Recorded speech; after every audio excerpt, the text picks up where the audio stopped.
Hey guys, Barrett with Salty Dog Performance, and I'm going to be doing another small install video here on my RX TX 300. I just recently picked up a water temp sensor kit from Bautista Racing Team. This is not equipped with something like this from the factory. The GTX Unlimited does have this though, and it tells you what the temperature of the water you're riding in. This kit in particular though, you can actually wire this into your coolant temp. That way you can monitor your coolant temp from the dash, but I already have like map tuner, HP tuners that I can monitor those things with, so I'm not worried about that. But I do want to be able to monitor what the water temperature that I'm riding into, specifically what the water temperature is that's going into my intercooler. So I'm going to be putting this T here in line with the water pickup that goes into the intercooler, and then it's going to just take taking this wiring loom here, running these two pins into an existing port onto the ECU harness, and it'll just fire right up. We'll be able to see that from the dash, and it'll be pretty cool. This is one thing that I'm not able to see is, you know, people ask me, well, what was the water temp when you were riding and you had hit that speed? Like, I don't know, you know, and that definitely affects things, especially in salt water. The cooler it is, the harder it is to drive through it. With the salt content, it makes the water, you know, more dense. And then once it gets warmer, it starts to kind of make things a little less dense, helps you pick up some speed actually. So optimal riding in salt water is when you've got warmer water but cool air. So really these skis do the best out here around September, October time frame. But again, this is going to provide me some data that I'm missing. So you can see the kit here. It's just a wiring loom. We've got the connector that's going to go onto here, and then two little wires that are going to go into two ports that are blocked off on the factory ECU. Like I said, this wiring harness is essentially the exact same that's in the GTX Limited. So those ports are just blocked off with two little rubber plugs. We're going to pull those out, put these pins in, hook it up, and we'll be able to see everything there too. And then I'm also going to be using, let me show you the part number here. These are the factory clamps that go to the factory intercooler hoses. So I went ahead and picked up a couple of these because I like everything to be pretty nice and uniform, and we'll get right into it. All right guys, so this is going to be the line that we're going to be installing this on. You can see this little fitting right here. This is going to feed from our jet pump to our intercooler going that way, and then it feeds our exhaust going that way. And you can see the hose. I've got an aftermarket Fizzle intercooler, and this hose wraps around the back and feeds the intercooler from the back side. If you've got a factory intercooler or like a Riva style or something, the ones that they feed them in the front, it would typically be the hose that goes to this lower port here, and then this is your exit side. So we don't want to put it on this one because then we're just going to be seeing what the hot water is that's, you know, coming out of the intercooler. We want to see what our water source that we're riding in, what the temperature of that is pre-intercooler. So I'm going to have to take off this hose here, and if you've got a factory intercooler setup, it's going to be the same thing. You're just going to take this hose off, and I'm going to be tapping into this line probably down here or maybe more in the middle. I want to keep it out of the way of, you know, hitting anything else down here, rubbing on anything, so it may end up going over here. I'm just going to take this hose off real quick and assess where we're going to put it at. All right guys, so I've got the intercooler hose off here, and now you can see where this line is going to go to. I think I'm going to end up putting this over here so it'll be completely out of the way of anything. Probably set it right in this area right here, and then we'll just run the wiring up through that way. I've got the factory bilge pump on here, so I'm just going to follow where I've got that wire at as well. And this is probably a good place for you to put your put this when you on your factory line as well, if you're going to do it that way. We don't want to have it too far over here because then, you know, it's going to be riding on the hull, and we've already got this hose on there. We don't want two more hose clamps that could possibly rub, even though it does have wire loom on it. I just want to put it a little bit further down. So I'm just going to pull back this wire loom and then use some cutters to cut through this hose. So we've got the wire loom pulled back, and it's exposing the hose now, and I'm going to be using these cutters here to make a nice clean cut on it. So we're just going to put our hose inside of that, and then make sure we're straight on it. A little bit of water will probably come out. So we got a good clean cut there, and we'll just go ahead and put our T-fitting in and put the hose clamps on it. All right, so we got the hose clamps back in place. I put the wire loom back on there. And the reason I have that wire loom on there is that hose reaches all the way around the other side of the hole. So if it's, you know, bouncing around and stuff like that, it's not, you know, rubbing against the hole and wearing through the hose and putting black marks everywhere, or, you know, it's just to protect the hose. So we're done back here. I'm gonna go ahead and move up towards the ECU connector, and we'll start working on the depinning of that. Okay, so we've got our connector taken off. Now, this is gonna be the connector that's closest to the front of the hole. This is called connector B. So if you can see inside of your ECU, there's the front plug, and we're gonna take the one out that's closest towards the front of the ski. So once we've got, the way to take these out is there's a little release button right here that you hit. So this is gonna be locked. You're gonna hit that little release button right there, slide that forward, and it's gonna push this out. And then we're gonna be able to access what we need to do here. So there is a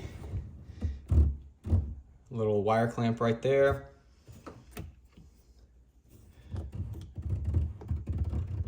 I'm gonna pop that guy off right there. So now we need to remove our connector cover here, and this is gonna be able to expose all the wires that we need to get to. So you can see on either side of this, there's a little tab, right?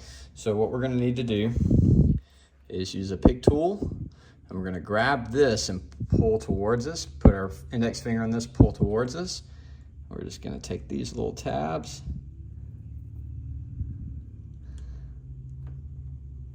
I think we got that one released. Now we're gonna switch sides. It's just gonna slide off just like that. Now that we've got that out of the way, we're gonna flip this over to our other side here. And you can see that we've got this gray little bar looking thing here. Do the same thing, use our pick tool, push it in, and slide that out, and it'll lock in place. This is gonna be kind of hard for me to show you guys. Maybe I can throw a screenshot in here.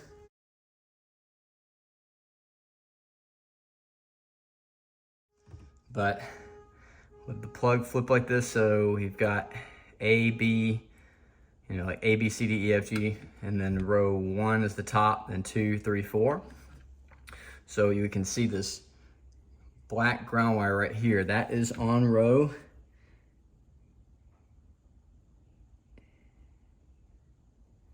That one is on row F.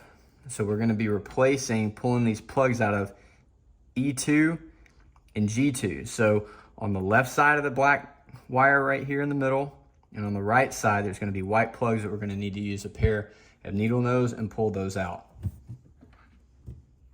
So once you pull those pins out, they're gonna look like this. And this is what our new wiring harness looks like. And these are not gonna be color coded. You can put whichever one of these into either side and it's going to work. But when you're putting them in, this side here is gonna be facing to the left. So this is the way that it's gonna go into the harness. Okay, once you go to push these in, you're gonna have to push them in very, very, very, very far until you feel them click.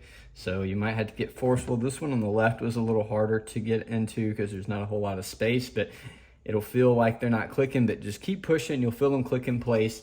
Once you get them clicked in, we're gonna push our gray thing back in. And what that does is it locks those in place and keeps them from possibly vibrating out over time. We're going to now reinsert this little guy here. So remember, it just slides into that track. Goes out the backside like that.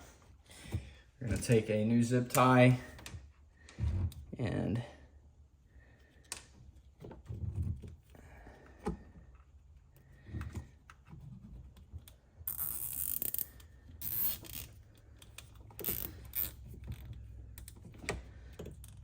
that in place there. Trim our excess off. We can go ahead and take this and snap back into place.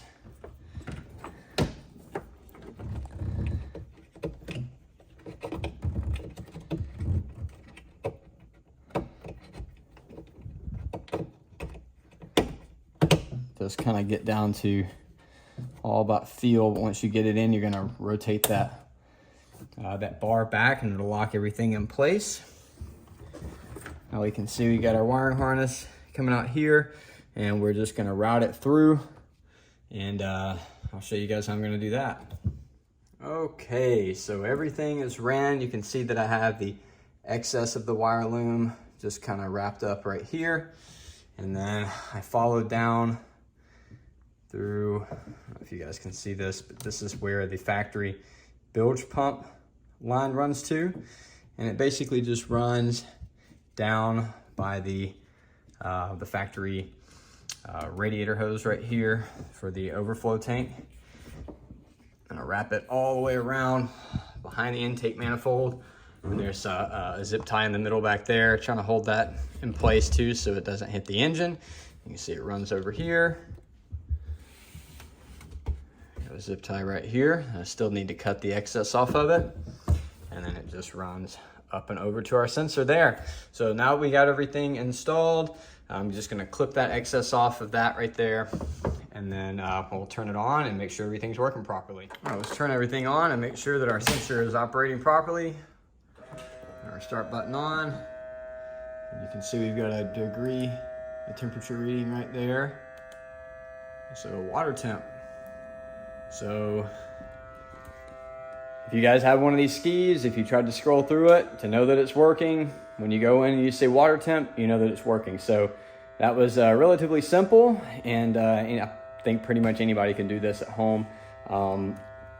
Like I said, the way that I did it may not be the way that you want to do it, and that's perfectly okay, but this is the way that I thought was best for me. I like the location of where the sensor's at. It's easily accessible if I need to get to it. It's not in the way of anything else. It's not going to hit anything.